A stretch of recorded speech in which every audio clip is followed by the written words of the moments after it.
তাই আমরা সবাই জানবো যে আল্লাহ যেই বিপদে দিচ্ছেন, যত বিপদ কঠিন তত আমাদের জন্য পুরস্কারটাও বড়।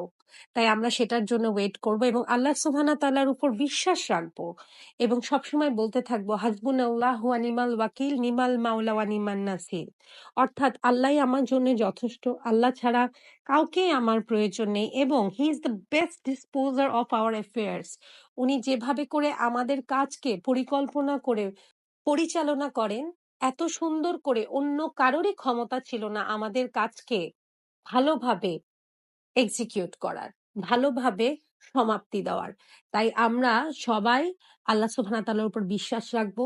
আমাদের ঈমানের উপর সামান্য দুর্বল কোনো অবস্থায় যদি আমরা পৌঁছে যাই, আমরা সাথে, সাথে আল্লাহর কাছে সাহায্য চাইবো এবং শয়তানের ওয়াসওয়াসা থেকে বাঁচার জন্য আমরা যত রকমের জিকির আছে, বিশেষ করে সূরা নাস আমরা অনেক পড়ার চেষ্টা করব।